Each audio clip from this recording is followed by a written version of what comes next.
கூட்டப்பட்டுள்ள கூட்டத்திற்கு உள்ளபடியே 24 மணி நேரத்துக்குள்ளாகவே இவ்வளவு பேர் திரண்டிருக்கிறார்கள்.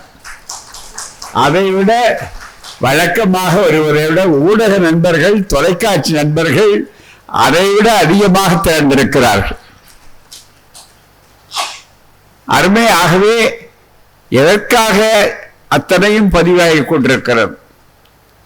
பல்வேறு நாடுகளிலே இருக்கக்கூடிய நண்பர்கள் இப்போதுள்ள மின்னணுவியல் புரட்சியினாலே அமர்ந்தபடி கேட்டுக்கொண்டிருக்கிறார்கள். அவர்கள் மட்டுமல்ல, யாரையெல்லாம் பற்றி பேசுகிறோமோ அவர்களும் கூட உட்கார்ந்து கேட்டுக்கொண்டிருக்கிற நல்வாய்ப்பு கூட நமக்கு கிடைத்திருக்கலாம். அப்படிப்பட்ட இந்த கூட்டத்திற்கு சிறப்பாக இங்கே வந்து ஒரு அருமையான விளக்கத்தை ஆதாரபூர்வமாக ஒரு நீண்ட தீர்ப்பு எழுதுவதை விட இந்த தீர்ப்பு வாங்கப்படுகிற தீர்ப்பாக இருக்காது, வழங்கப்படுகிற தீர்ப்பாக இருக்கும் என்று சொல்ல தகுந்த அளவிற்கு எந்த விதமான ஒரு இடையூறு இல்லாமல், மன உள்நோக்கம் இல்லாமல் மிக தெளிவாக இங்கே விளக்கி நமக்கெல்லாம் எல்லோருக்கும் புரியக்கூடிய அளவிற்கு மிகுந்த சட்ட நுணுக்கம், அனுபவம், நடைமுறை, உயர்நீதிமன்றங்கள், உச்ச நீதிமன்றங்கள் போன்ற இடத்துல இருக்கக்கூடியவைகள், இவைகளெல்லாம் அறிந்த நிலையில சிறப்பாக எடுத்து சொன்ன மாண்பமை நீதியரசர் பெருமதிப்பிற்குரிய ஐயா ஜஸ்டிஸ் ஹரி பரந்தாமன் அவர்களே, அவர்களுடைய பொதுநல உணர்வு அனைவரும் பாராட்ட வேண்டிய மிகப்பெரிய போராட்ட ஒரு உணர்வாகும். என்றால் யாரும் இவ்வளவு தெளிவா இந்த விஷயத்தை பேச மாட்டாங்க. வழக்கமான பலிகளாக்கள் நாங்கள் இருக்கோம். எங்களை பற்றி நாங்க என்ன வந்தாலும் விளைவுகள் எந்த விளைவு வந்தாலும் எங்களுக்கு அதை பற்றி கவலை இல்லை, அதற்குரிய விலை கொடுக்க வேண்டுமா, தயாராக இருக்கிறோம் என்ற அளவிலே என்றைக்கு இருக்கக்கூடியவர். நாங்க பேசுறது ஒன்றும் அதிசயமே இல்லை, போறாமே கடிகாரம் சுத்துற மாதிரி, அவ்வளவுதான். அது தானே முள் சுத்தும், அது சுத்த வேண்டிய நேரத்தை சுத்தணும், அப்படிப்பட்ட அளவு. ஆனால் ஐயா நீதியரசர் போன்றவர்கள் வந்து இவ்வளவு தெளிவாக மக்கள் நலனுக்காக இதுவரையிலே பாடுபடக்கூடிய ஒருவர் என்று சொன்னால் அவரை 1000 முறை எவ்வளவு முறை வேண்டுமானாலும் பாராட்ட வேண்டும். வேறு அவருக்கு ஒன்றும் உள்நோக்கம். அதே மாதிரி யார் மீதும் அவருக்கோ எங்களுக்கோ எந்த நீதிபதி மீதும் சுட்டிக்காட்டப்படுகிறவர்கள் மீதோ தனிப்பட்ட முறையிலோ விருப்போ வெறுப்போ கிடையாது.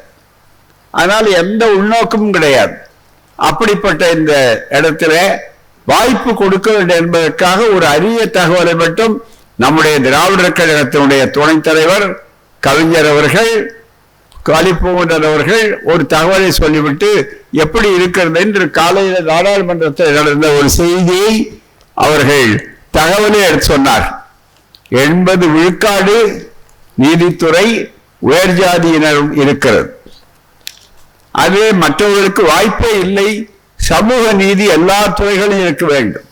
அரசியல் சட்டத்திலே அம்பேத்கர் அவர்கள் கொடுத்திருக்கிற அரசியல் சட்டத்திலே நீதியை அளிக்க வேண்டும் என்று சொல்கிற நேரத்திலே ஜஸ்டிஸ் என்று போட்டுவிட்டு அதற்கு அடுத்திருக்கிற பகுதி என்ன, தயவு செய்து எண்ணி பார்க்க வேண்டும். அப்படிப்பட்ட அதை விளக்குகிற நேரத்திலே சிறப்பாக வந்திருக்கிற பெருமக்களே, ஊடகவியலாளர்களே, நண்பர்களே, உங்கள் எல்லோருக்கும் அன்பான வணக்கத்தை தெரிவித்து, இந்த அரசியல் சட்டம் இது யாரால் தயாரிக்கப்பட்டது, யாருக்காக தயாரிக்கப்பட்டது, எப்படி அது செயல்படுகிறது என்பது மிக மிக முக்கியமானது. இன்றைக்கு இந்த அரசியல் சட்டத்தை யார் தயாரித்து கொடுக்கிறார்கள் என்று சொல்லும்போது புரட்சியாளர் அம்பேத்கர் அவர்கள் மிக தெளிவாக ஒரு நல்ல வாய்ப்பை உருவாக்கி இந்த வேறு எந்த இடத்திலும் இல்லாத அளவிற்கு ஒரு சிறப்பை தெளிவாக நமக்கு உருவாக்கி காட்டியிருக்கிறார். அதுதான் இங்கே உங்களுக்கு சுட்டிக்காட்டப்பட வேண்டிய மிக முக்கியமான செய்தி. இப்போது அதற்குத்தான் மிகப்பெரிய ஆபத்து ஏற்பட்டிருக்கிறது என்பதை வைத்துக்கொண்டு இங்கே சிறப்பாக சுட்டிக்காட்ட வேண்டும். இதை எழுதுகிறார்கள். பிரியாம்பிள் என்று சொல்லக்கூடிய இடத்துல முகப்புரை, அந்த முகப்புரை என்பது இருக்கிறதே அதுவே பெரிய விவாதத்துக்குரியதாயிற்று. வழக்காடு மன்றத்திலே கூட சென்றது. அதனுடைய தத்துவத்திலே இது basic structure of the constitution என்ற அரசியல் சட்டத்தினுடைய அடிக்கட்டுமானம் இருக்கிறத, அந்த அடிக்கட்டுமானம் விவாதத்துக்கு வழக்கு மன்றத்துக்கு உரியதா, whether it is justiciable என்று சொல்லக்கூடிய அளவிற்கு உரியதா என்றெல்லாம் வந்தபோது அதற்கும் தீர்ப்பு இருக்கிறது.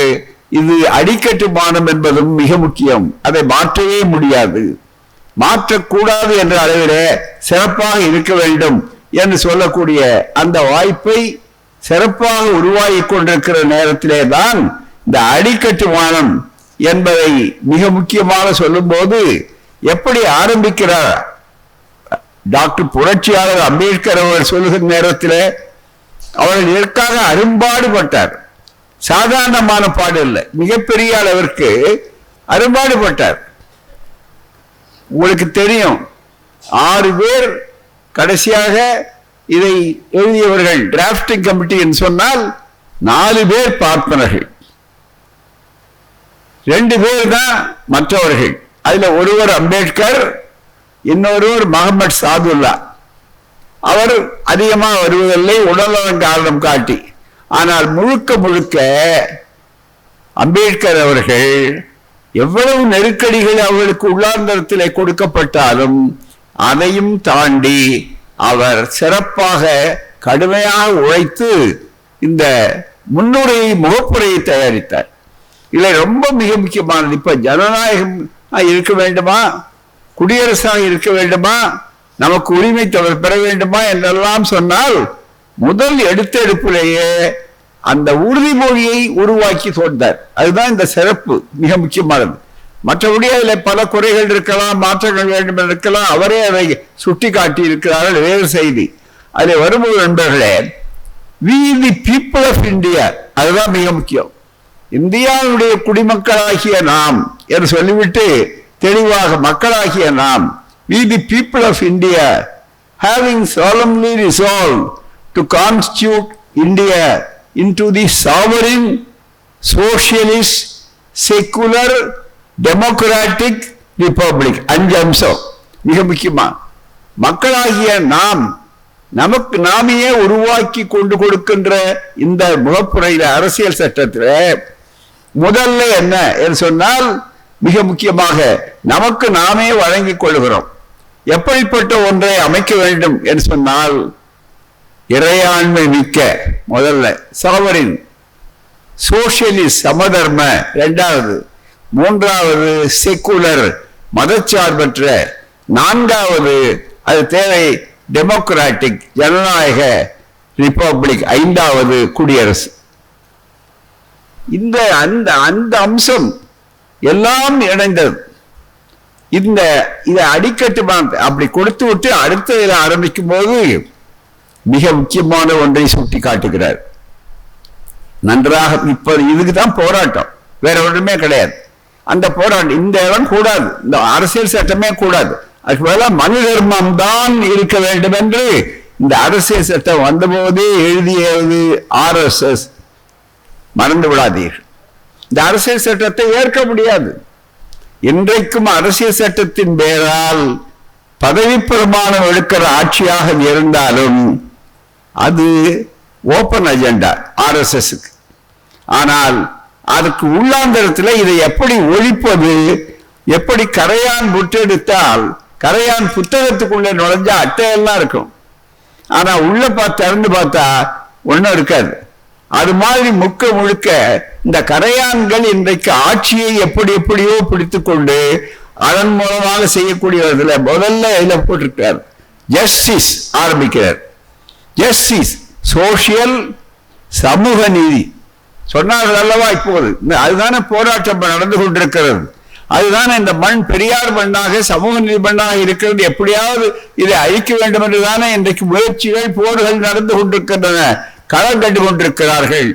அதுதான் அரசியல் என்று வெளியிலே காட்டப்பட்டாலும் உள்ளாந்தரத்தில் இருக்கிற தத்துவம் அதுதான். சோசியல் ஜஸ்டிஸ், சோசியல், எக்கனாமிக், அன்பொலிட்டிக்கல், அவ்வளவுதான். அதாவது முதல் நீதி நீதித்துறையில சமூகம், இரண்டாவது தான் பொருளாதாரம், மூன்றாவது தான் அரசியல். நன்றாக புரிந்து கொள்ள வேண்டும். இப்ப இந்த அடிப்படையிலே பார்க்கும்போது சொன்னார்கள், உயர் நீதிமன்றம் உச்ச நீதிமன்றம் யார் கையில் இருக்கிறது, எத்தனை சதவீதம் அவர்கள் இருக்கிறார்கள், சமூக நீதி இருக்கிறதா?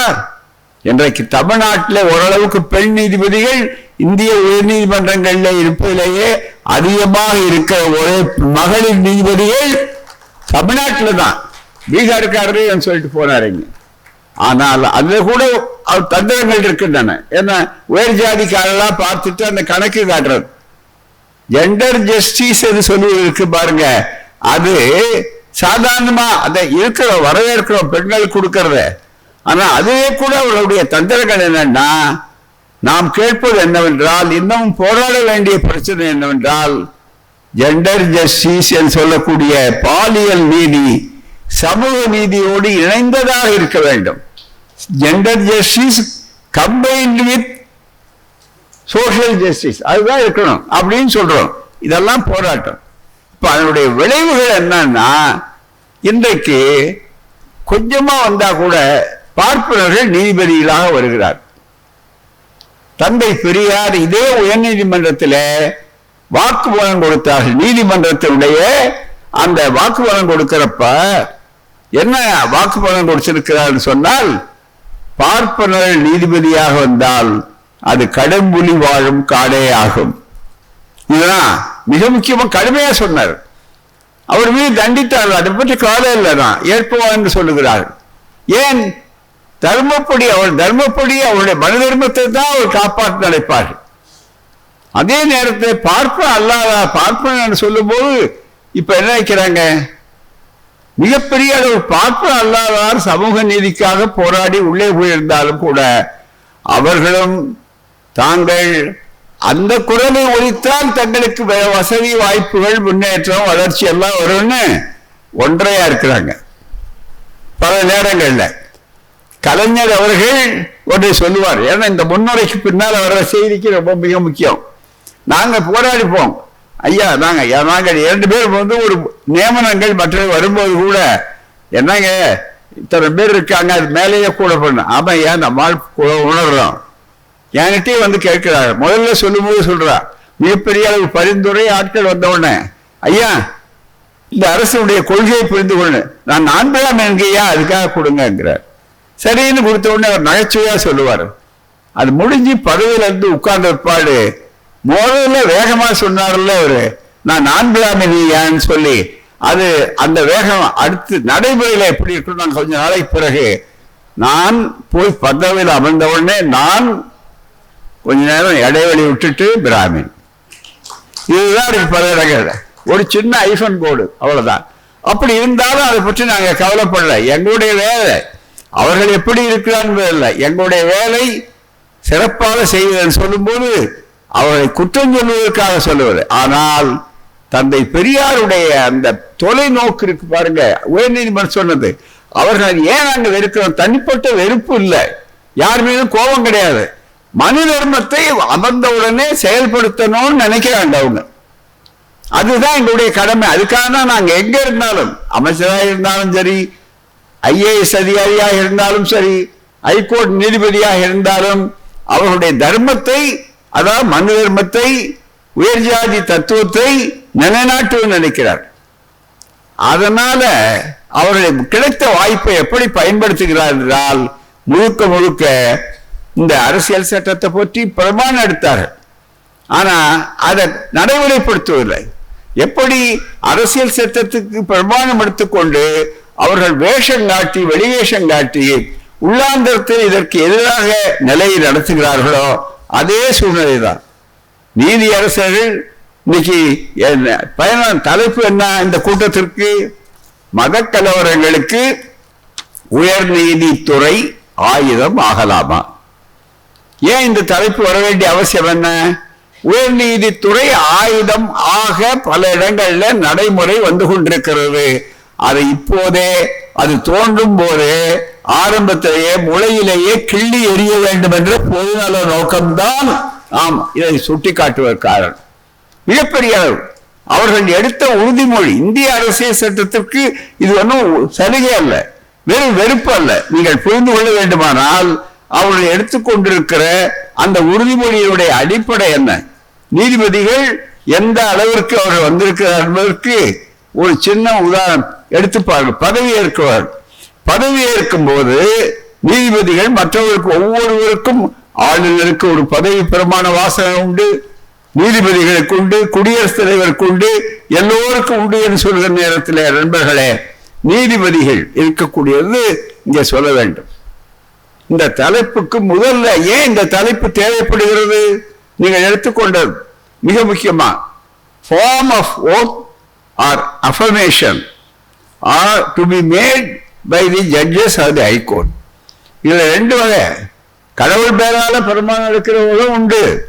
கடவுள் நம்பிக்கை எனக்கு இல்லை, நான் மனசாட்சி குணம் இல்லாம எடுக்கிறேன்னு சொல்லக்கூடிய ரெண்டையும் கொண்டு வந்த பெருமை அம்பேத்கர் அவர்களுக்கு உண்டு. அதுதான் பெரும். பகுத்தறிவாதியா இருக்கிறதோ அந்த கருத்தை சொல்லலாம், அது அரசியல் சட்டம் அனுமதிக்கிறது. அப்படிப்பட்ட தான் அந்த அஃபர்மன் சொல்லக்கூடிய அளவிற்கு இங்கே சொல்லுகிறார். Or affirmation to be made by the judges of the high court. IAB having been appointed by Chief Justice or the judge of the High Court and swear in the name of God or do solemnly affirm, ரெண்டுல ஏதாவது ஒண்ணு, that I will bear true faith and allegiance to the Constitution of India, not to the caste in India. இப்ப கான்ஸ்டிடியூஷனுக்கு அலிஜியன்ஸ் இல்ல, ஜாதிக்கு ரொம்ப உடன்பாடா இருக்கக்கூடிய அந்த உணர்வுகள் பல இடங்கள்ல ஊடுது. ஆகவே the Constitution of India as by law established that I will uphold the sovereignty and integrity of India. சரி, இந்தியாவுடைய இறையாண்மை, அதே நேரத்தில் நேர்மை போட்டு that I will duly and faithfully and to the best of my ability, knowledge and judgment perform the duties of my office. என்னுடைய திறமை, என்னுடைய எல்லாவற்றுக்கும் என்னுடைய கடமை ஆற்றுவேன் என்று சொல்லும் போது அடுத்த வரி ரொம்ப மிக முக்கியமானது. இது அறிவார்ந்த அரங்கம். இந்த விரிவார்ந்த ஒரு சூழ்நிலை உண்டாக்க வேண்டும். இந்த முன்னுரை தேவை. இதுக்கு அதற்காக தான் சொல்லுகிறேன். ஆகவே பர்ஃபார்ம் தி டியூட்டிஸ், நான் எப்படி கடமையாற்றணும் அதை உறுதிமொழி சொல்லுகிறார். பர்ஃபார்ம் மை டியூட்டிஸ் என்று சொல்லி of my office without fear or favour. அதாவது யாருக்கு பயத்தினாலையும் நான் பின்வாங்க மாட்டேன் கடமையாற்றும் போது, அல்லது யாருக்காவது சலுகை காட்டணும்னாலும் சலுகை காட்டக்கூடாது. பயத்துக்கும் இடம் கொடுக்காம வரும். அது மட்டும் அல்ல, அதுக்கு அடுத்தது அஃபெக்ஷன் ஆர் இல்வில். அதாவது இன்னார் இனியர், வேண்டியவர் வேண்டாதவர் என்பதற்கு இடமில்லாத அளவிற்கு என்னுடைய கடமையை செய்வேன். and that I will uphold the constitution and the laws. சட்டங்களையும் அரசியல் சட்டத்தையும் நான் பாதுகாப்பேன். அதை மிக முக்கிய இந்த உறுதிமொழி எடுத்துக்கிட்டு தான் உச்ச நீதிமன்ற நீதிபதி, உயர் நீதிமன்ற நீதிபதி எல்லாம் இருக்கிறார்கள். போராமே வேண்டாம், மாறி இருக்கலாம் ஒரு சில வாசகங்கள்.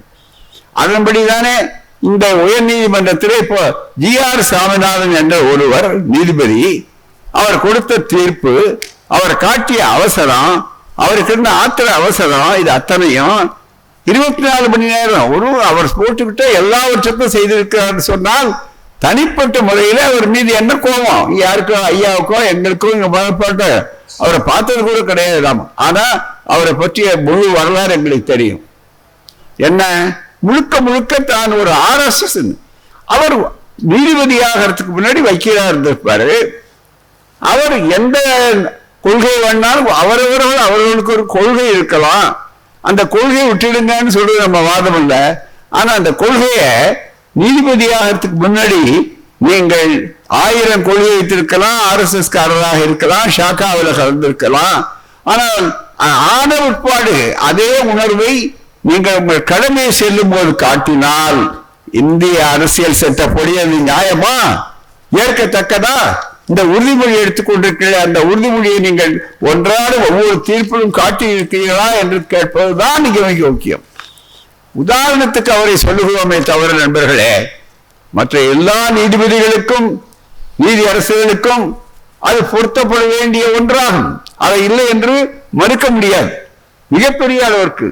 அப்படிப்பட்ட ஒரு சூழ்நிலை எங்கு நடந்தாலும் அதை யாரும் சுட்டி காட்டலாம், சுட்டி காட்ட வேண்டும் என்பதுதான் மிக முக்கியமானது. அந்த அடிப்படையிலே பார்க்கும்போது நண்பர்களே, நம்முடைய நீதியரசு அவர்கள் அவரும் எடுத்துக்கிட்டாரு, அவர் கடமையை செய்திருக்கிறார். உங்களுக்கு உணர்வு இருந்ததுன்னா அந்த உணர்வுகளை நீதிபதியான போடு காட்ட முடியுமா? வழக்கறிஞராக இருக்கும்போது ஒரு கட்சியில கூட இருந்திருக்கலாம் நீங்க.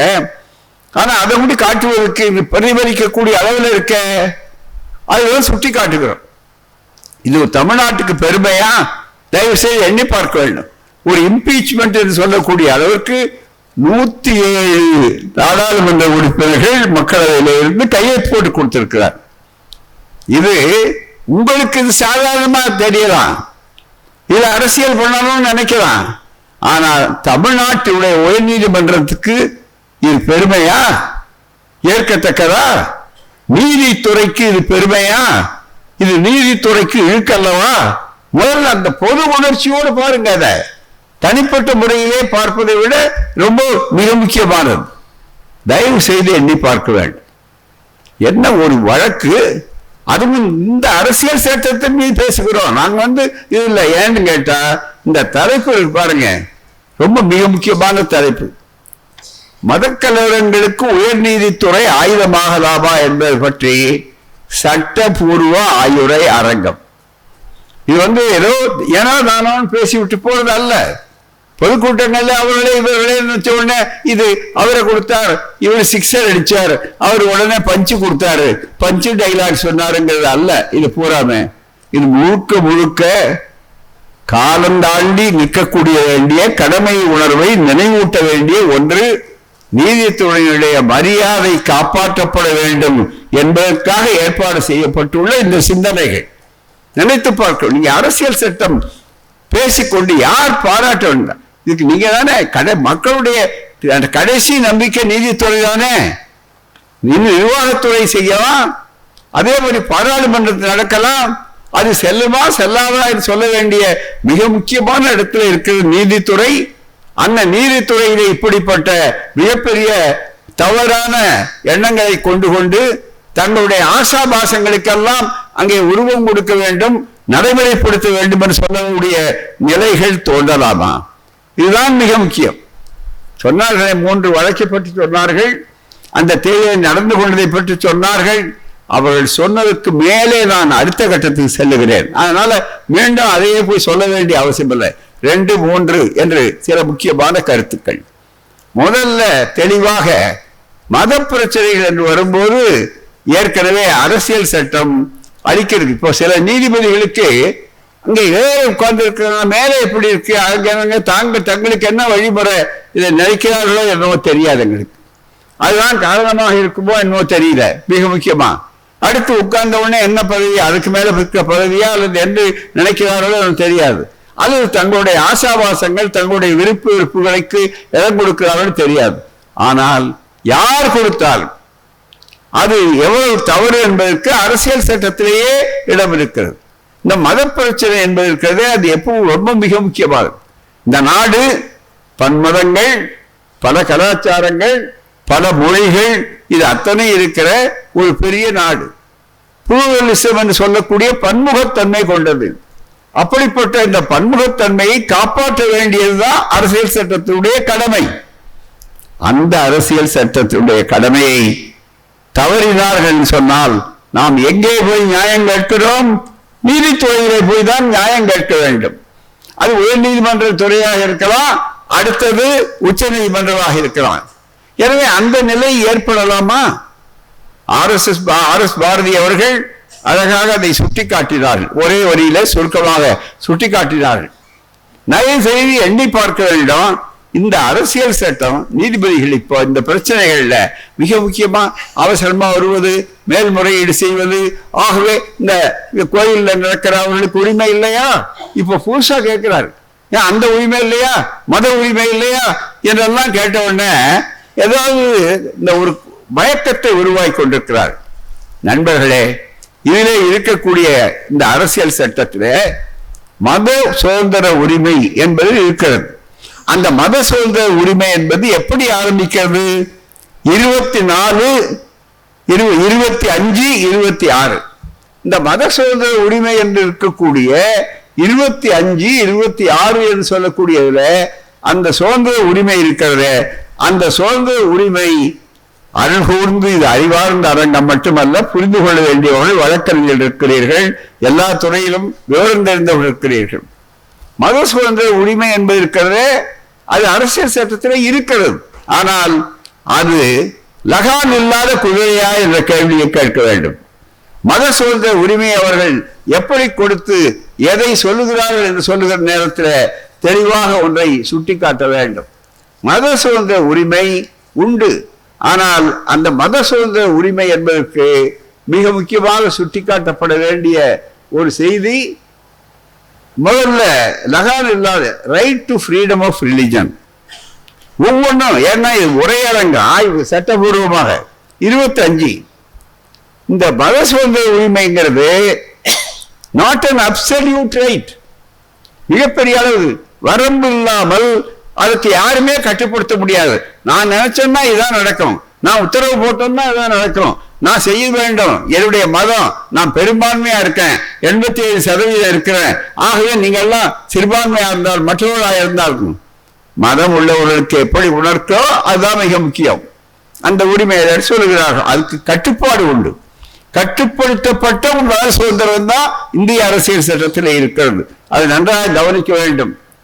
சப்ஜெக்ட் டு பப்ளிக் ஆர்டர், இதெல்லாம் முதல்ல எடுத்த உடனே முதல் வாக்கியமே அதுக்கு வேகமா எடுத்தார்கள்.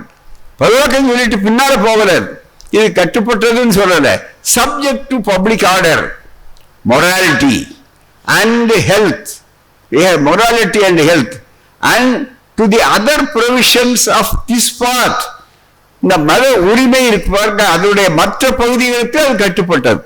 முதல்ல பொது அமைதி, பப்ளிக் ஆர்டர்னா பொது அமைதி. அதே இரண்டாவது ஹெல்த், இது அதாவது இரண்டாவது மிக முக்கியமாக மொராலிட்டி, ஒழுக்கம். அதுக்கு அடுத்தது மிக முக்கியமாக மூன்றாவது ஹெல்த், சுகாதாரம். இது அத்தனைக்கும் இது கட்டுப்படுத்துவது தான். இதுல என்ன அர்த்தம் இருக்கு? கலவரம் வருவோன்னு தெரிஞ்சா அரசாங்கம், ஒரு நடக்கக்கூடிய அரசாங்கம் பொது அமைதியை காக்க வேண்டும். உடனே என்ன சொல்றேன், இந்த இடத்துல ஒரு நெரிசல் ஏற்பட்டு எல்லாரும் வந்துட்டா யாரை சொல்றாங்க? முதல்ல அரசாங்கத்தான் சொல்றான். அது கும்பமேளாவில் நடந்தாலும் சரி, அது திருவிழாவில் நடந்தாலும் சரி, கிரிக்கெட்காரங்க பாராட்டுறதாக இருந்தாலும் சரி, அல்லது வேற இருந்தாலும் விஜய் ஒரு சினிமா நடிகர் இப்ப ஏன் அவர் எல்லாத்தையும் உள்ள போய் தரிசனம் கொடுக்கிறார்? போடாம ஏன் வெளியில போக முடியல? எத்தனை பேர் செத்து போயிருக்கிறாங்க? இப்ப அதை பத்தி ஆராய்ச்சி மிகப்பெரிய அளவிற்கு யார அவரு சொன்னதுக்கு, அவருடைய முறைகளுக்கு இன்னைக்கு இன்னும் அரசாங்கம் தானே பதில் சொல்லணும் கேட்டுக்கொண்டிருக்கிறார்கள். எப்படியாவது இந்த அரசாங்கத்துக்கு ஒரு இழிவாத ஒரு கெட்ட பேரை உண்டாக்கணுங்கிறதுக்கு அதையும் கருவியா பயன்படுத்துறாங்க. அது இருக்கட்டும். பொது அமைதிங்கிறது அதுதான். லா அண்ட் ஆர்டர் என்பது பாருங்க, சட்டம் ஒழுங்கு அமைதி என்பது இருக்கிறது. முழுக்க யாரை சார்ந்தது? அரசை சார்ந்தது. இந்த ஐயா சொன்னாரு பாருங்க, இந்த வழக்கு போய் நீங்க ஏத்துங்க, நீங்க அவங்கள கூட்டிட்டு போங்க, 10 பேர் போனா நீங்களே கையில எடுத்துக்கலாம், நீங்க தனியாகவும் போலாம், அவர் வழக்கு போட்டவரே போலாம். இந்த மாதிரி சுதந்திரம் சொன்னா ராஜ்யம் நடத்துற ஒரு சாமிநாத ஐயர ஜஸ்டிஸ் சாமிநாதன் அவர்கள் சொல்றாரு, உங்களுக்கு என்ன அதிகாரம்? தயவு செய்து எண்ணி பார்க்க வேண்டும். நீங்க போங்கன்னு சொல்றதுக்கு சட்டத்துல எந்த ப்ரொவிஷன் நீங்க சொல்றீங்க? எந்த இடத்துல உங்களுக்கு அந்த உரிமை இருக்கு? இதை கேட்கணும். இது கேட்ட உடனே பதில் இல்லை. இதுக்கு சொல்றது உடனே இந்த அரசியல் கட்சிகள் பாவம், தமிழ்நாட்டில் பெரியாரால் வந்தது, எது கிடைச்சாலும் திமுகவுக்கு எதிராக என்ன வேண்டாம், திமுக அரிசிச்சோறு சாப்பிடுவோம்னு சொன்னா இப்ப வேற ஏதாவது சாப்பிடணும்னு சொல்லுவாங்க. மன்னிக்கணும் அப்படி சொல்றதுக்கா? என்னையா மக்கள் நலன் மிக முக்கியமா கவனிக்க வேண்டாமா? மக்கள் நலன் முன்னால இருக்க வேண்டிய அவசியம் இல்லையா? மிக முக்கியமா அங்கிருந்து சொல்லும் போது அவர்கள் சொன்னார்கள் தெளிவாக, என்ன அங்க ஆபத்து இருக்குன்னு சொன்னா பழக்கலாம். இப்ப நம்ம இங்க கூட்டத்துக்கு வர்றோம், இங்க வந்து வெளியில காவல்துறை வர்றாங்கன்னு வச்சுங்க, இல்ல உங்களுக்கு ஆபத்து இருக்கு அதனால நீங்க போக முடியாது, இதை நாங்க ரத்து பண்றோம், கூட்டம் கூடாதுன்னு சொன்னா இல்ல இல்ல நாங்க நடத்தி தான் தீர்வோம்னு சொல்ல முடியுமா? எல்லா இடங்களுக்கும் கட்டுப்பாடுங்கிறது எல்லாருக்கும் உண்டா இல்லையா? எனவே 144 போடுறாருன்னு சொன்னா 144 கேன்சல் பண்றேன்னு சொன்னீங்கன்னா என்ன ஆகும்? நீங்க பொறுப்பேற்பீங்களா? அது நேரத்துல என்ன நீதிபதி வீட்டுக்கு போக முடியுமா? வழியில கலவரம்னா யார் பார்ப்பது? காவல்துறையான இப்ப இங்க பெரிய கலவரம் நடக்குது, நீங்க இந்த பக்கம் போகாதீங்க, அண்ணா இல்ல நான் போய்தான் தீர்வேன்னு சொன்னா அதனுடைய விளைவு என்ன ஆகும்? தயவு செய்து நினைச்சு பாருங்கள். ஆகவேதான் subject to public order, morality, ஒழுக்கம், ஹெல்த். பாத்தீங்களா கொரோனா காலத்துல மிக முக்கியமா நடந்தது என்ன? நெருக்கமா என்ன தும்மனாலே போச்சுன்னா அதனால கடவுளுக்கெல்லாம் போர்வு போத்தி விட்டான். அப்ப கடவுள் மறந்தான். திருவிழாவெல்லாம் நடந்ததா? திருவிழாவெல்லாம் நடக்கலையே. ஏன் திருவிழா நடக்குது? அதுவும் திமுக ஆட்சி கூட இல்லையே, அதிமுக ஆட்சியாச்சப்போ பூராமே. அது ஏன் நடக்கலன்னு யாரா கேட்டாங்களா? விரும்புறாங்க. நீதித்துறையா இருந்தவரும் வழக்கு இல்ல நாங்க பிள்ளையார் ஊர்வலம் நடத்திதான் தீர்வோம்னு சொல்லப்போ முடியாது, நீங்க நடக்கணும்னு அதே நீதிபதிகள் வேற சிலர் கொடுத்தார்களா இல்லையா? அதுதான் subject to public order, morality and health என்பதற்கு.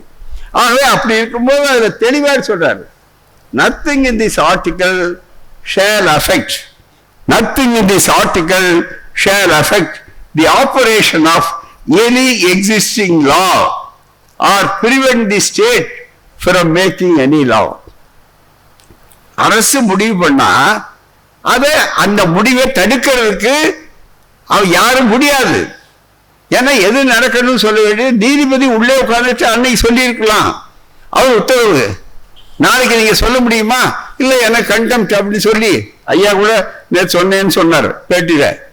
எது வேணாலும் நீதிபதி உட்கார்ந்து போடலாம், நாங்க இருக்கிறது எங்களுக்கு அதிகாரம் இருக்குன்னு சொல்ல முடியுமா? நீதித்துறையை மதிக்கிறோம். அதுக்காக நாங்க ட்ரம்ப் நாளை காலையில முன்னால அப்பீல் ஆகணும், இல்லைன்னா அரெஸ்ட் பண்ணி கொண்டு வாங்க அப்படின்னு உத்தரவு போட்டீங்கன்னா, இல்ல இல்ல நீதித்துறை அவமானம் ஏன் வரல, உடனே சீஃப் செக்ரட்டரி வரணும். இவன் கேட்டா தலைமையில் இருக்கிற ஒரு கேபினட் செக்ரட்டரி வரணும் டெல்லியில இருந்து, ஏன் கொண்டு வரல ட்ரம்ப் என்று அவர் கேட்டா இதை விட கேலி குத்தியதா உண்டா? ஆகவேதான் நண்பர்களே, யாரு எல்லாரும் குடியரசுத் தலைவராக இருந்தாலும் நீதிபதிகளாக இருந்தாலும் தலைமை நீதிபதியா இருந்தாலும் உச்ச நீதிமன்றமாக இருந்தாலும் கட்டுப்பட வேண்டிய ஒரே ஒரு சட்டம், அடிப்படை சட்டம், அரசியல் சட்டம் தான். இதனை உடைக்க யாருக்கும் அதிகாரம் கிடையாது.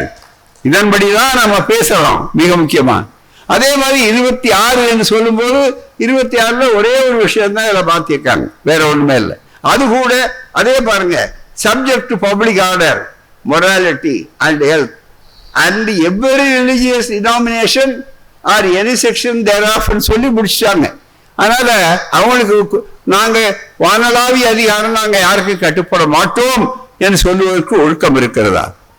ஆனால் இதை தூக்கி எறிந்து விட்டு பல நீதிபதிகள், ஏன் நீங்க போகக்கூடாது, ஏன் காலையில போகல, ஏன் அவரை கூப்பிடுங்க என்று கேட்டால், நீங்கள் நீதிபதிகளையும் கலவரத்துக்கு ஒரு கருவியாக ஆக்குகிறீர்கள் என்பது அல்லாமல் அவள் ஆதரிக்கிறார் என்பதற்கு அல்லாமல் வேறு என்ன? அதுதான் சொல்றோம். எனவே தயவு செய்து நீதிபதிகள் அரசியல் சட்டத்தை பின்பற்றுங்கன்னு சொல்றோம். ஐயா, இது என்ன தவறு? நீங்கள் எடுத்துக்கொண்ட உறுதிமொழியை உங்களுக்கு ஞாபகப்படுத்துகின்ற கூட்டம், அந்த உறுதிமொழியை நீங்கள் செய்ய வேண்டாமா? மிக முக்கியமா அந்த உறுதிமொழி நீங்கள் செய்யவில்லை, ஓய்வு பெற்ற நீதிபதி செய்து கொண்டிருக்கிறார். அவர் பதவியிலிருந்து ஓய்வு பெற்றவர், அந்த கொள்கையிலிருந்து நியாயங்கள்ல ஓய்வு பெறல. என்ன கேட்டா அவர் சட்ட கோர்ட்ல பணியாற்றல, நியாய கோர்ட்ல பணியாற்றுகிறார். அதுதான் மிக முக்கியமா. நியாய கோர்ட்டாக மக்கள் கோர்ட்டு நாங்கள் நினைக்கிறோம். அதுதான் இந்த அடிப்படையானது. என்ன வேற ஒன்றும் இல்லை. யார் மீது எங்களுக்கு என்ன யோசனை? தயவுசெய்து நினைச்சு பாருங்க. உடனே கொண்டு வாங்க. உடனே 6 மணின்னா 6:05 வாங்க. அன்றைக்கு வருது. ஒரு பக்கத்துல மேல்முறையீடு செய்து கொண்டிருக்கிறோங்கிறாங்க, இன்னொரு பக்கத்துல உத்தரவு ஓடிட்டு இருக்கு. ஊடக நண்பர்களால் தான் இது வெளியே வந்தது. அதுதான் மிக முக்கியம். மிகப்பெரிய அளவுக்கு எப்படி ஒரே இடத்துல அவ்வளவு தீர்ப்புகள் சொல்லப்படுது, அவ்வளவு வேகம். சரி, அவ்வளவு வேகம் இருப்பது நல்லதுதான். அது ஆனா அது அவ்வளவு வேகம் இருந்து எல்லா நீதிபதிகள்கிட்ட இருந்தா இவ்வளவு தேக்கம் இருக்குமா? வழக்குகள் லட்சக்கணக்கில் தேக்கம் இருக்குமா? தயவு செய்து எண்ணி பார்க்க வேண்டும். இவரை பொறுத்தவரை என்ன சூழ்நிலை? திடீர்னு உடனே சொல்லி இந்த கோளாறு இருக்குன்னு இப்படியெல்லாம் அவர் நடந்து கொண்டது முறைகேடு. திராவிட முன்னேற்ற கழக ஆட்சி வந்ததிலிருந்து எதை செய்கிறார்களோ அதெல்லாம். அதுவும் பார்த்தீங்கன்னா கோயில் வழக்கு, அர்ச்சகர் யாரும் வர்றதுக்கு முன்னாடி தனக்குள்ளேயே போட்டுக் கொள்வது, அதுவும் தானே வைக்காது. அந்த தேதி இருக்கும் போதெல்லாம் ஐயா சொல்லிட்டாங்க, நல்ல விளக்கம். தேதி வெள்ளிக்கிழமை, சனிக்கிழமை, இது அத்தனையும் எடுத்து சொல்வார். அதுக்கு முன்னால எங்களுக்கு வரும்போது, நாங்கள் சட்டக்கல்லூரியை படிக்கும் போது ஜஸ்டிஸ் கைலாசம் அவர்களை அழைத்திருந்தோம். அவர் பின்னால் தலைமை நீதிபதியாகி அப்புறம் உச்ச நீதிமன்ற நீதிபதியாக வந்தவர் பூராமே. அவர் எங்களுக்கு சுவையா ஒன்று சொன்னார். நாங்கள் சட்டக்கல்லூரி மாணவர்களை விடுதலை விழாவுக்கு அழைத்திருந்தோம். அவர் சொன்னாரு, நான் கிரிமினல் லாயராக இருந்து பிராக்டிஸ் பண்ணோம். அப்போ ஒரு மெத்தடு உண்டு. என்னன்னா, அப்பெல்லாம் வெள்ளைக்காரன் கைது பண்ண, வெள்ளைக்கார அரசு கைது பண்ண கொண்டு வருவாங்க. வெள்ளிக்கிழமை அன்னைக்கு சாயந்தரம், வியாழக்கிழமை அன்னைக்கு சாயந்தரம் கொண்டு வந்துட்டா உடனே அங்கே போனா அடுத்த நாளே மொட்டை அடிச்சிருவான் பூராம. அந்த இது வரும்போது அதுக்காக என்ன பண்ணுவோம், பெயில் பார்க்கணும் அப்படிங்கிறதுக்காக எவ்வளவு நாங்க ஃபீஸ் கேட்டாலும் கொடுப்பாங்க. அதுதான் காரணம். அந்த மாதிரி ஒரு, ஏன்னா அடுத்த நாள் போனா அவன் மொட்டை அடிச்சிருவான். அப்புறம் அப்பீல் இதுக்கப்புறம் வெளியில வர முடியாது அப்படின்னு வேடிக்கையா சொன்னார். எதற்காக சொல்றோம், தயவு செய்து நியாயங்கள் தோற்கக்கூடாது. அதுதான் அடிப்படை. அடுத்தபடியாக மிக முக்கியமாக ஒன்றை சுட்டி காட்டும். இத பல முறை நடந்த காரணத்தினால உச்ச நீதிமன்றத்துக்கு கொண்டு போய் சொன்ன ஏற்பாடு கூட தள்ளி போனதுல, நாடாளுமன்றம் தானே விவாதிக்க வேண்டிய பொருள். சட்டம் ஒழுங்கு என்று சொன்னால் அந்த சட்டம் ஒழுங்கு யாருக்கு உரியது? மாநில அரசுக்கு அல்லவா? இந்த அரசியல் சட்டத்தில் இருக்கக்கூடிய உரிமை அல்லவா? அந்த சட்டம் ஒழுங்கு பற்றி கவலைப்படாம காப்பாற்றணும்னு நினைக்க வேண்டிய ஒரு அரசு அதிகாரிகளுக்கு, காப்பாற்றணும்னு நினைக்கிற ஒரு கலெக்டர் 144 போடுறாரு, காப்பாற்றணும்னு நினைக்கிற போலீஸ்காரர்களை தாக்கி இருக்காங்க, மண்டையை உடைச்சிருக்கிறாங்க, அதை பற்றி கவலைப்படல. அது மட்டும் உள்ள நண்பர்களை இன்னொரு என்ன செய்கிறாருன்னா, இங்க இருக்கிற போலீஸ் போடணும், இவர் மாநில உரிமைகளையும் தூக்கி எறிகிறார். அதுதான் மிக முக்கியம். மிக முக்கியமா அதாவது அங்க இருக்கிற போலீஸ் என்ன, மத்திய போலீஸ் இது வரணும். மத்திய போலீஸ் ஐயா சொன்னாங்க, மத்திய போலீஸ் அதனுடைய எல்லை எது? தயவு செய்து நினைச்சு பார்க்கணும். இப்ப நாளை குடியரசுத் தலைவர் வர்றாங்க, மற்றது வர்றாங்க, அதே மாதிரி பிரதமர் வர்றாரு. எல்லாருக்கும் காவல், ப்ரொடெக்ஷன், பாதுகாப்பு கொடுக்கறது அங்க இருந்தே மத்திய போலீஸா வருது. தயவுசெய்து எண்ணி பார்க்கணும். மத்திய போலீஸ் இருக்கு, ஆனாலும் கூட ரொம்ப மிக முக்கியமா கவலைப்பட வேண்டிய விஷயம் என்னன்னா, தமிழ்நாட்டு காவல்துறைக்கு தானே முழு பொறுப்பு இருக்கு. ஒரு சம்பவம் அசம்பாவிதம் எங்கேயாவது, ஒரு பஞ்சாபுக்கு எங்கேயோ போனாரு, ஏதோ ரூட்டு மாத்தி போனாங்க, வேற வழி சொல்லிட்டாங்க, உடனே அவருக்கு என்ன பண்ணாரு, மிக முக்கியமான நடவடிக்கை எடுத்தது. யார் மேல நடவடிக்கை எடுத்தாங்க? காவல்துறையினுடைய கடமைகளை அவர் செய்யும் போது அதற்காக அவர்கள் மீது குற்றம் அளிப்பதா, குற்றம் சொல்லுவதா, நன்றாக நீங்கள் எண்ணி பார்க்க வேண்டும். ஏன் ஒரு முதலமைச்சராக இருக்கிறவரோ ஒரு அமைச்சராக இருக்கிறவருக்கோ பாதுகாப்பு கொடுக்குறாங்க. பாதுகாப்பு கொடுத்து முன்னாடி கான்வாய் போகுது. கான்வாய் போனா, இல்லையா நீங்க இந்த வழியா போகக்கூடாது, நான் வேற இடத்துக்கு போறேன், அதனால நீங்க வரணும்னு முதலமைச்சர் சொல்ற உரிமை உண்டானா கிடையாது. நீங்க இந்த இடத்துக்கு தான் போகணும், இதை போகக்கூடாதுன்னு சொன்னாங்கன்னா அதை மீறினா பொறுப்பு இல்லைன்னு சொல்லுவதற்கு போலீஸுக்கு அதிகாரம் உண்டா இல்லையா? இந்த சாதாரண விஷயம் தெரியாதவங்களா நீதிபதிகள்? தெரியாது நான் சொல்ல மாட்டேன், தெரிந்து கொள்ள உங்களுக்கு சட்டத்தை வளைக்கலாமா, நீதி வளையலாமா? இதுதானே மிக முக்கியம். நமக்கு ஏன் காவல்துறையிலே கற்பாடுகள் எல்லா துறையிலும் மாதிரி இருக்கலாம், ஆனால் காவல்துறையினுடைய மரியாதை, ராணுவத்தை பத்தி பேசும்போது ஏன் தடுக்கிறீங்க? ராணுவம் இல்லைன்னா நாட்டுக்கு பாதுகாப்பு கிடையாது. அதே மாதிரி காவல்துறைனா ஊருக்கு பாதுகாப்பு கிடையாது, நமக்கு யாருக்கும் பாதுகாப்பு கிடையாது. மிக முக்கியமா இன்னைக்கு எடுத்தாலும் சொன்னார்ல, ஒரு நடிகருடைய பிரச்சனை வந்தவொடனே யார் முதல்ல பாதிக்கப்படுறது? காவல்துறை தான். சாதாரணமா ஒரு பக்கம் இல்லை, 2 பக்கமும் அடியா உங்களுக்கு, இந்த பக்கமும் விமர்சனம், அந்த பக்கமும் விமர்சனம், இது அத்தனையும் வரும். ஆகவே தான் நண்பர்களே, இந்த சூழ்நிலை இன்றைக்கு இம்பீச்மெண்ட் என்று வரக்கூடிய அளவிற்கு வேகமாக டெல்லிக்கு போய் சொன்னாங்க. சொன்னா தமிழ்நாட்டு அரசியல் வெக்கப்படக்கூடிய அளவிற்கு உடனே ஐயோ, நீதி உள்துறை அமைச்சராக இருக்கிற ஒருவர் சொல்றார் என்னன்னா, நேற்று பாராளுமன்றத்தில் சம்பந்தம் இல்லாமல் நடுவில் பேசும்போது நேற்று சொல்லுகிறார், என்ன சொல்லுகிறார் சொன்னால், தமிழ்நாட்டில் நீங்க மிரட்டுறாங்க, நீதித்துறை நியாயமா தீர்ப்பு கொடுத்தா அவங்களுக்கு கூட கொடுக்கிறாங்க, இவரே தீர்ப்பு வழங்குறாரு, அதுதான் மிக முக்கியம். நியாயமா தீர்ப்பு கொடுக்கிறார் என்று நீதி சொல்லுகிறார்களே, தயவு செய்து எண்ணி பார்க்க வேண்டும். கேட்கிறோம், நீங்கள் நீதிபதியை விரட்டுறீங்களா? அறவேக்காளர் அண்ணாமலையிலிருந்து எல்லாத்தோட சாதாரண சொல்லுகிறார்கள் நம்ம ஊர்ல. உடனே அரசியல் சட்டம் திமுகவுக்கு மேல குற்றம் சொல்லணுமே, உடனே இங்க இருந்து அரசியல் பண்றாங்க. தயவு செய்து எண்ணி பாருங்க, நீதித்துறையை மிரட்டியவர்கள் யார்? இந்துத்துவக்காரர்கள் அல்லவா? செருப்பு. இதுவல்ல உச்ச நீதிமன்றத்தினுடைய தலைமை நீதிபதி, அவர்தான் குடியரசுத் தலைவருக்கே பிரமாணம் பண்ணி கொடுக்கிறவர். நபர் முக்கியம் அல்ல, அந்த பதவி முக்கியம், அந்த பொறுப்பு முக்கியம், அதுக்கு மதிப்பு முக்கியம்.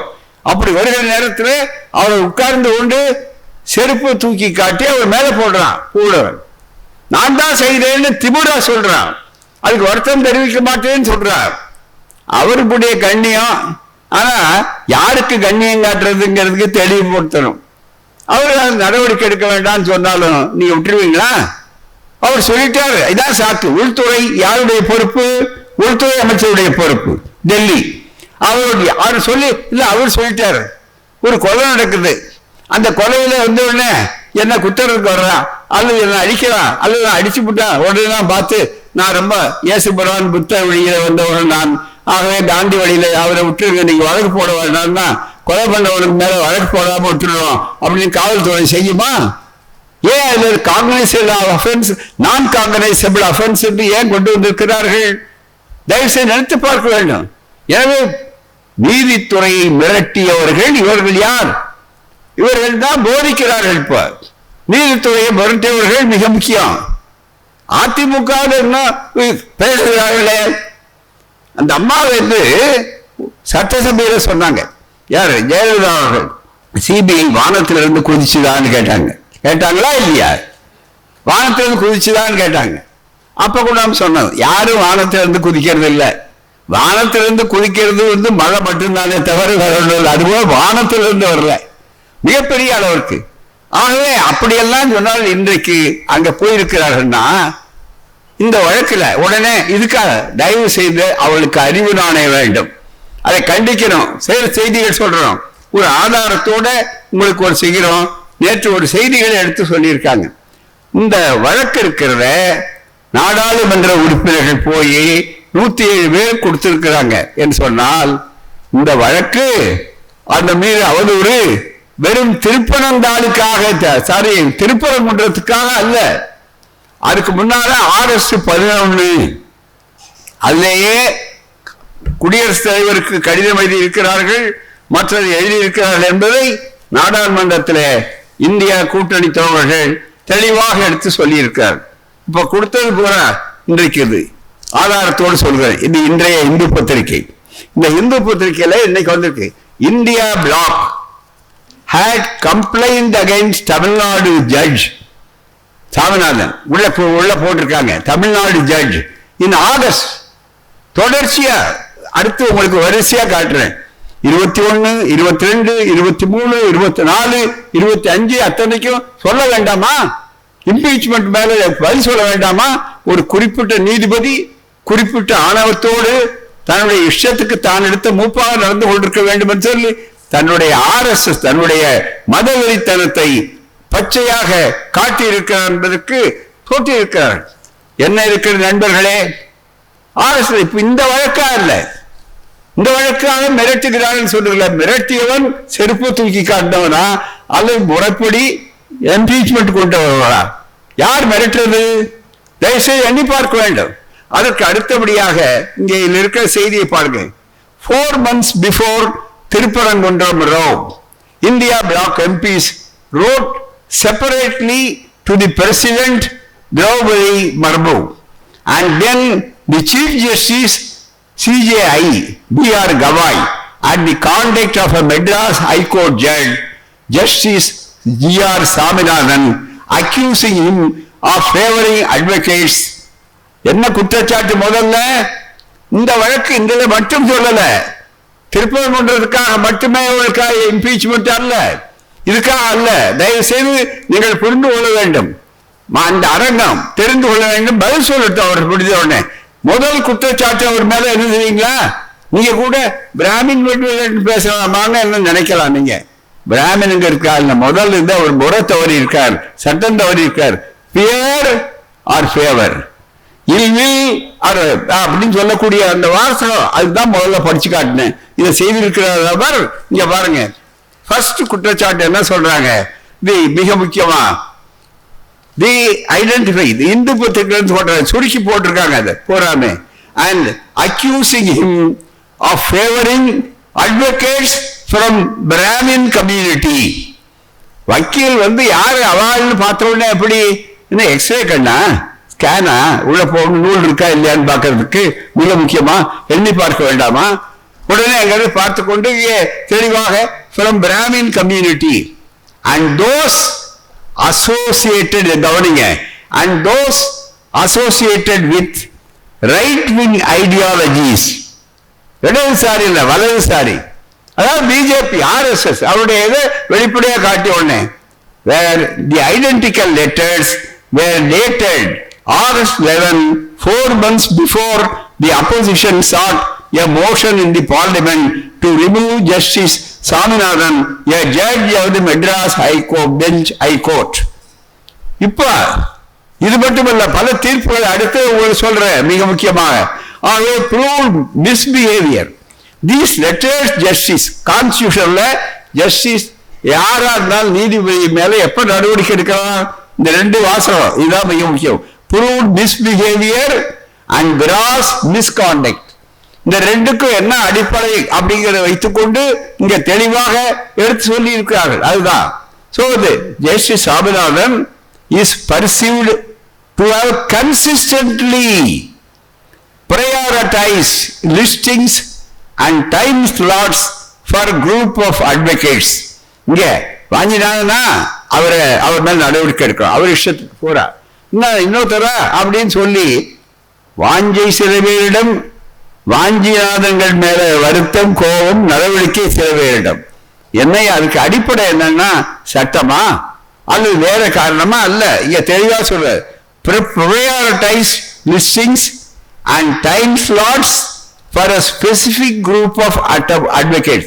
ஒரு குறிப்பிட்ட குழுவுக்கு advocates, particularly those from the Brahmin community. மறுபடியும் Brahmin community நியமனத்தில் மட்டுமல்ல, Brahmin community and those aligned with right wing ideologies.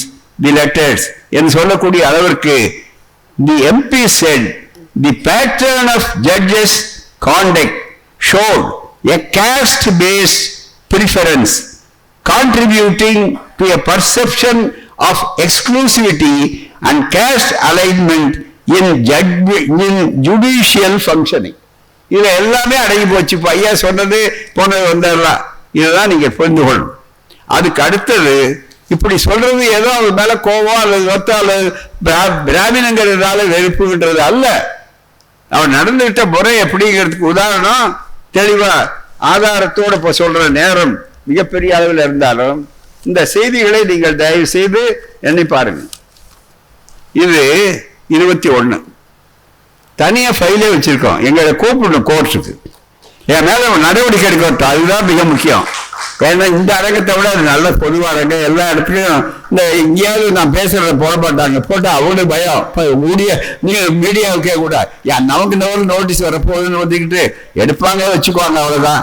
எனக்காவது சாட்சியம் சொல்றது கூப்பிட்டாங்கன்னா கொடுப்பாங்க, எவ்வளவு தூரம் போடுவாங்கன்னு பேச முடியாது. அதனாலதான் மற்றவர்கள் நினைத்து பார்க்க வேணும். அப்படி வரும்போது இந்த பாருங்க, 2021 இந்த ஆட்சி எப்போ வந்தது? 2021 முத்துவேல், கருணாநிதி, ஸ்டாலின் ஆகிய நான் அப்படின்னு வந்தது. அதுக்கப்புறம் வந்த உடனே அவர் முதலமைச்சர் அதுல இருந்தா அவங்க என்ன வந்துட்டாங்களே RS மீது அப்படின்னு சொல்றதுக்கு வந்த உடனே இது மிக முக்கியமான முதல்ல இதுல ஒரு மிக முக்கியமான அடிப்படை. IITல ஒரு ஃபங்க்ஷன் நடக்குது, ஒரு மன்னிக்கணும், ஒரு மிகப்பெரிய அளவிற்கு ஒரு நிகழ்ச்சி நடக்குது. சென்னை மியூசிக் அகாடமியில 24/1 கொஞ்ச நேரம் வரிசையா சொல்லிடுறேன், சுருக்கி சொல்றேன் நேரத்துக்காக. நான் அதிக நேரத்தை எடுத்துக்கொள்ளவில்லை, ரொம்ப நேரம் உட்கார்ந்துருக்கீங்க. மியூசிக் அகாடமியில் 24/1/2018 நடந்த நிகழ்ச்சியில் தமிழ் சமஸ்கிருத அகராதியை அன்றைய ஆளுநர் வெளியிட்டார். அன்றைய ஆளுநர் தான் இன்றைய ஆளுநர். ஏன்னா அவரை வச்சாதான் நல்ல அளவுக்கு தொந்தரவு கொடுப்பாங்க இந்த ஆட்சிக்கு, அவர் தான் அவதூறு கலப்பார் அப்படிங்கிறதுக்காக வச்சிருக்காங்க. அந்த நிகழ்ச்சியில் தமிழ்த்தாய் வாழ்த்து பாடப்பட்டது.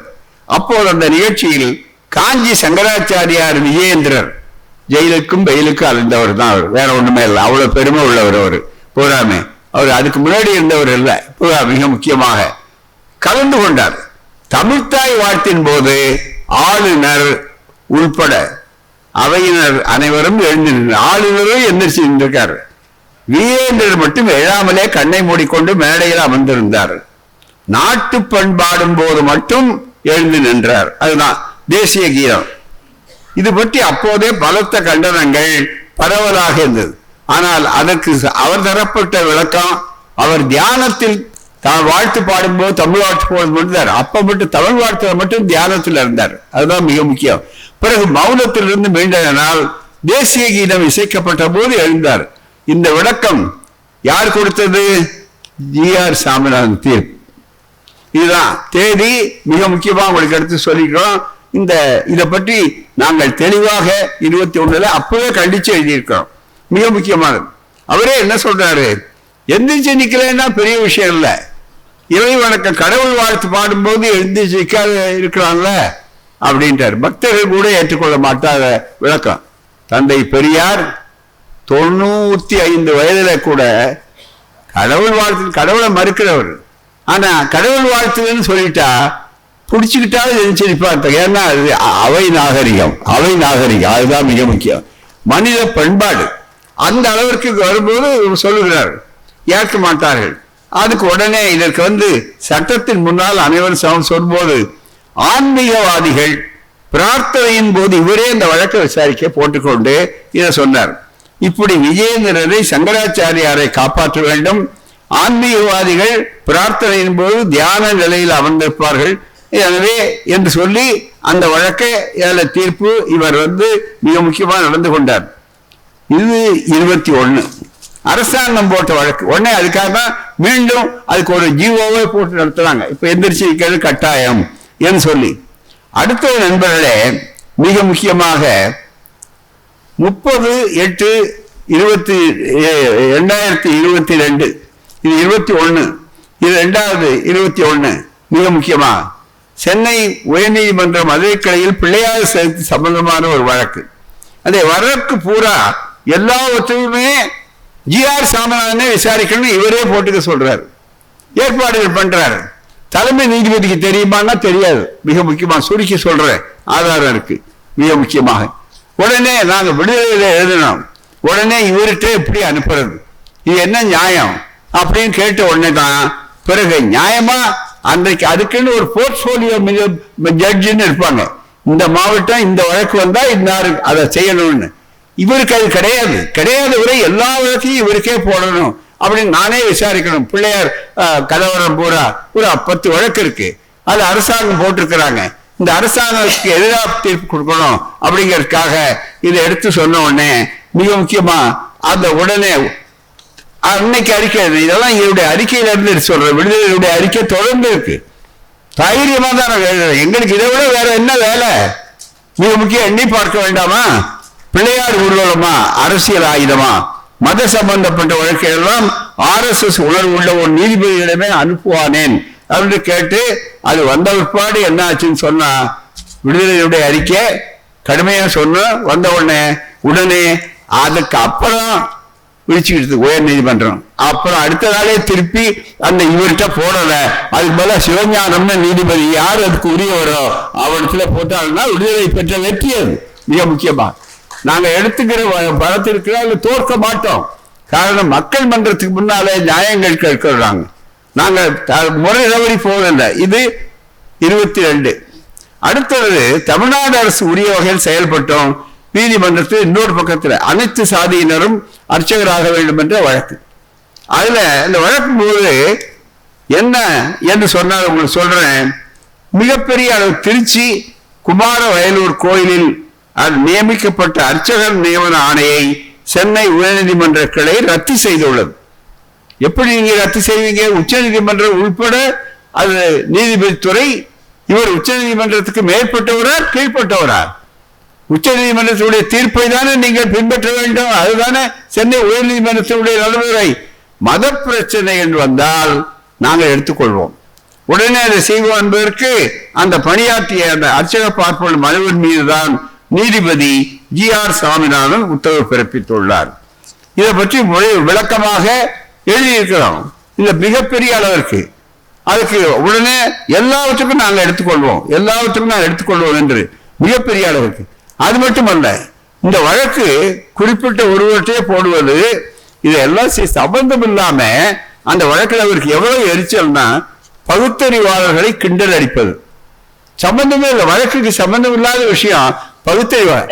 அதை விட என்ன செய்வீங்களா, அந்த வழக்கில் எழுதும்போது ஒரு பெரியார் மணியம்மை திருமணம் ஏதோ ஒரு வழக்கு, அந்த வழக்கில் எழுதும்போது பெரியார் திருமணம் செய்து விட்டது. என்ன பெரியார் திருமணம் பிரச்சனை அது வழக்குக்கு. அப்ப அவருடைய தன்மை எவ்வளவு கீழ்த்தரமா போய்கொண்டிருக்கிறது. இந்த வார்த்தையை நான் பயன்படுத்துறேன், வருத்தப்படுறேன், நான் சொல்லக்கூடாது. ஆனால் நினைக்கிறேன் மக்களுக்கு விளங்கணும், இது கீழ்த்தரம் இல்லையா?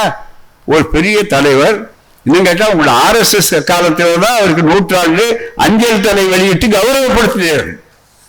இன்னும் கேட்டா ஜனதா ஆட்சி அந்த வகையில 78ல மிகப்பெரிய அளவிற்கு அப்படிப்பட்டவர் அவரு திருமணம் பண்ணி கொண்டார். அப்படின்னா 125 பெரியார் தன்னுடைய சொத்தையே மக்களுக்கு கொடுத்தாருன்னு அவங்க மிகப்பெரிய அளவிற்கு மதிப்பு கவர் விட்டது. அதாவது அஞ்சல் அட்டை, அஞ்சல் தலை மட்டும் இல்ல, அஞ்சல் கூடு கவர், போஸ்டல் கவர் என்று வெளியிட்டு இருக்கிறாங்க. அப்படின்னா அவரையெல்லாம் கொச்சைப்படுத்தி விட்டு இவர் நீதிபதி எழுதுகிறார் என்றால் அவர் மனதில் இருக்கக்கூடிய அக்கிரமம் வக்கரம் எப்படி இருக்கிறது என்பதை நீங்கள் எண்ணி பார்க்க வேண்டும். இது 23, 24 அதுக்கு அடுத்து என்னன்னா மிகப்பெரிய அளவிற்கு இன்னும் அடுத்த தீர்ப்பு 25 கூட பார்த்தீங்களா, நேரத்துக்காக சொல்றேன். 24 கோயிலில் இதான் ரொம்ப மிக முக்கியம். 24 வழக்கு இன்னைக்கு எப்படிப்பட்ட எவ்வளவு பிற்போக்குத்தனங்கிறதுக்கு அடையாளம் உங்களுக்கு தெரியும். கரூருக்கு பக்கத்துல ஒரு கோயில், அந்த கரூருக்கு பக்கத்துல இருக்கிற அந்த கோயில்ல, இந்த கோயில் ஒன்றில் எச்சல் சென்னை, அதாவது அங்க ஒரு பார்ப்பனர்கள் சாப்பிட்டுட்டு அந்த எச்சல் இலை இருக்கு பாருங்க, அந்த எச்சல் இலையை எடுத்துக்க போடுறது இல்லை. எச்சல் இலையெல்லாம் உட்கார்ந்து இருந்தா மத்தவங்க உருடுறது, உருண்டா மோட்சத்துக்குள்ள இடம் கிடைக்கும், முன் சீட்டு கிடைக்கும், உருண்டா பலாபலன் வரும்.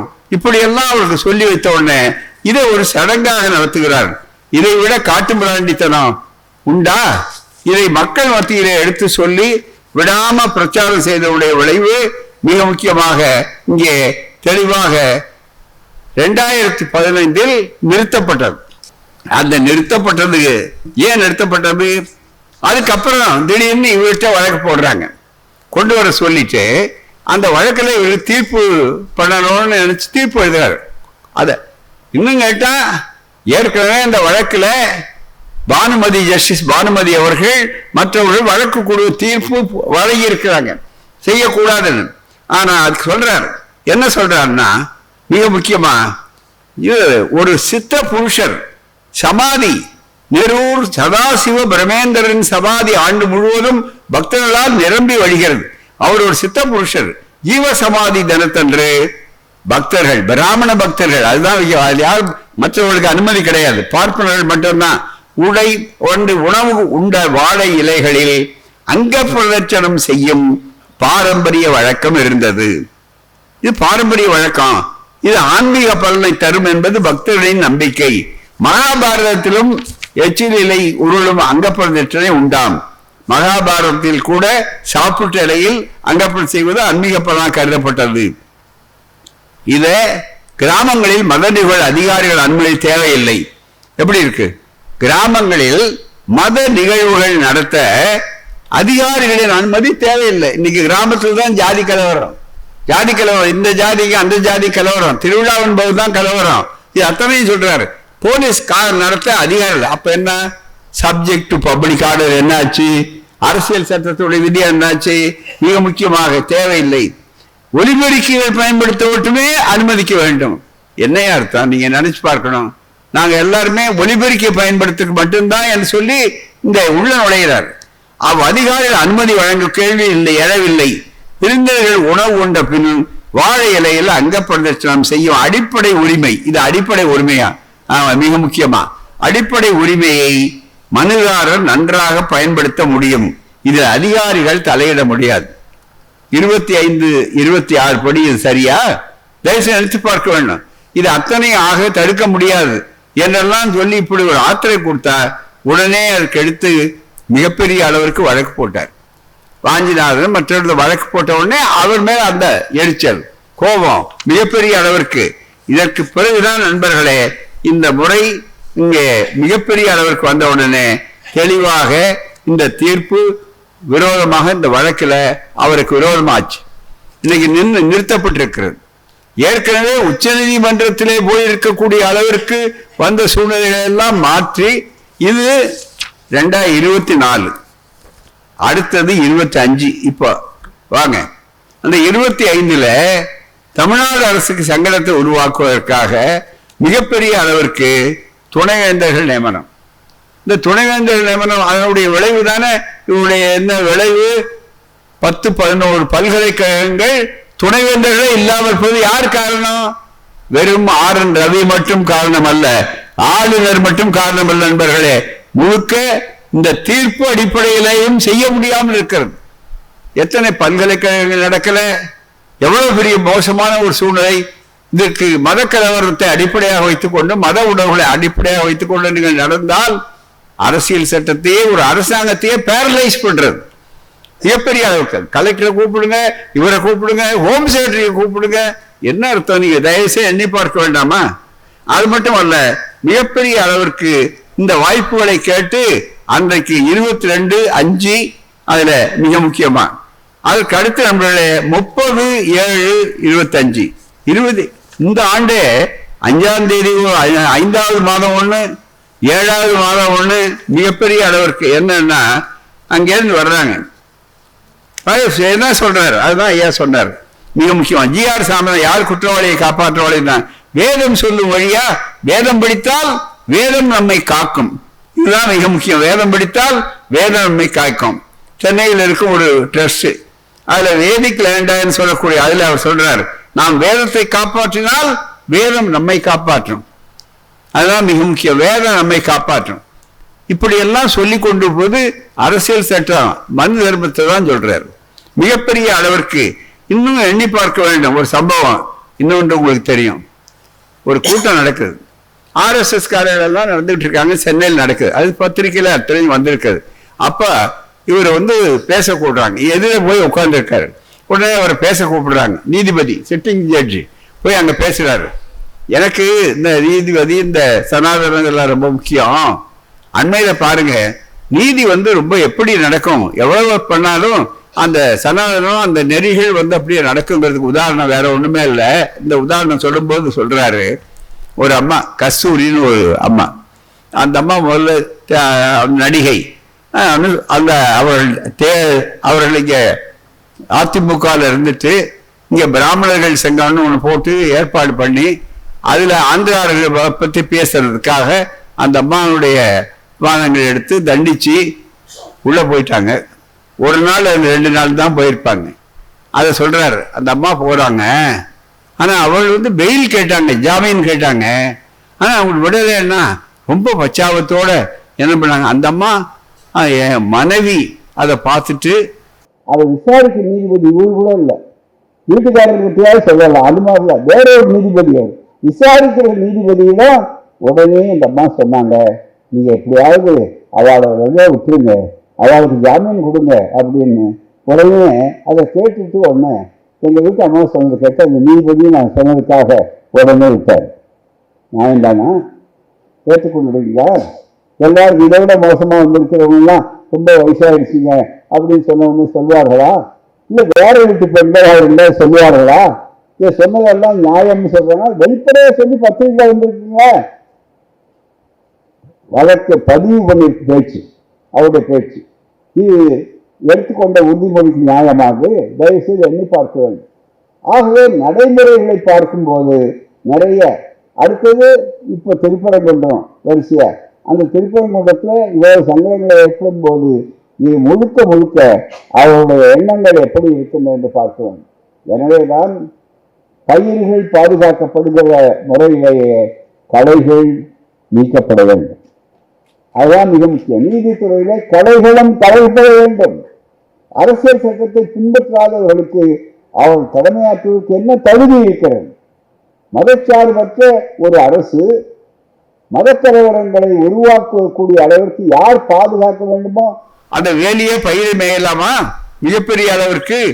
ஆகவேதான் நீங்கள் அரசியல் சட்டப்படி சொல்லுகிறோம், நடந்த நிகழ்வுகளை சுட்டி காட்டுகிறோம். ஏன் அவருக்கு இந்த மாதிரி ஒரு நெருக்கடி வர வேண்டிய அவசியம் என்ன? நீங்கள் திமுக ஆட்சி இப்போது வேற ஒன்றும் இல்லை, அவருடைய ஏதோ ஒரு திட்டம் உருவாகி கொண்டிருக்கிறது. அதாவது உள்துறை அமைச்சரை கூப்பிட வேண்டும், மன்னிக்க வேண்டும், உள்துறை செயலாளர், மத்திய உள்துறை செயலாளர் வரணும். இங்க ஒண்ணு சட்டம் ஒழுங்கு இல்லை, இங்க எல்லாம் கலவரம் நடக்கு, பாதுகாப்பு இல்லைன்னு சட்டம் ஒழுங்கு இல்லை. ஆளுநருக்கு முன்னாலேயே ஒரு முகவர் பாடி இருக்கிறார். என்ன பாடி இருக்காருன்னா, பயங்கரவாதம் தலை தூக்கி ஆடுது. இங்க யாரும் போகல, பயங்கரவாதம் எங்க தலை தூக்குது? டெல்லி செங்கோட்டைக்கு முன்னால 29 பேர் அங்க காலியாகி இன்னைய வரையில கைது பண்ணுங்க. அதுக்கு என்ன வாதம்? அது என்ன வாதம்? உங்க சொர்க்கவாதமா? தயவு செய்து நினைத்து பார்க்க வேண்டாமா? இது யார் இங்க யாருக்கு என்ன பாதுகாப்பு இல்லை? தயவு செய்து எண்ணி பார்க்கணும்.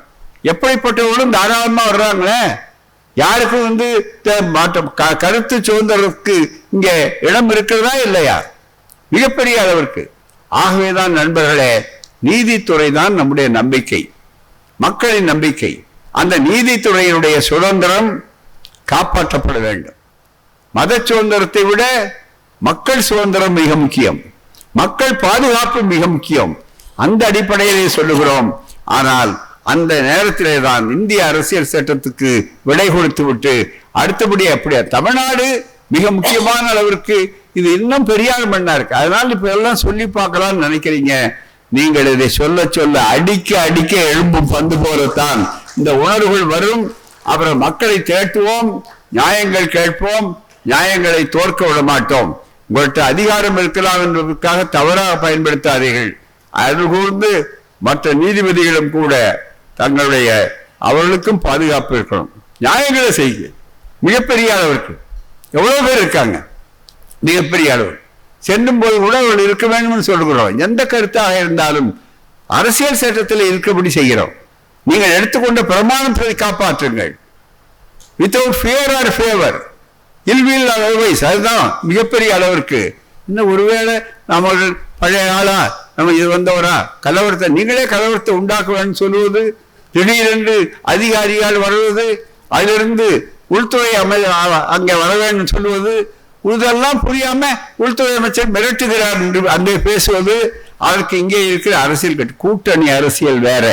தயவு செய்து மக்களை பாதுகாக்கிறதையும் கூட்டணி அரசியலையும் போட்டு குழப்பிக் கொள்ளாதீர்கள். ஆகவே தான் இதெல்லாம் நீங்க செய்திகளே. ஆனால் தமிழ்நாடு இந்த எதிர்கட்சிகளை தோற்கடிப்பதற்கு இதுவே போதும், வேறு எதுவும் தேவையில்லை. கொஞ்ச நஞ்சம் இருக்கிற உங்களுக்கு ஆதரவு கூட இதில் துடைத்தெறிந்து, நாங்கள் துடைத்தெறிய மாட்டோம், நீங்களே துடைத்தெறிந்து கொள்கிறீர்கள். இதை புரிந்து கொள்ளுங்கள்.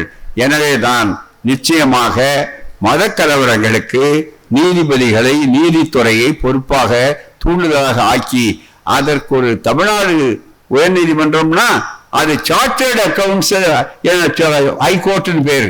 முதல்ல கல்கத்தா, அதே மாதிரி பம்பாய், சென்னைன்னு பெருமை உள்ளது. இந்த பெருமையை தயவு செய்து இப்படிப்பட்டவர்கள் குறைத்து விடாதீர்கள் என்று கேட்டு விடைபெறுகிறேன்.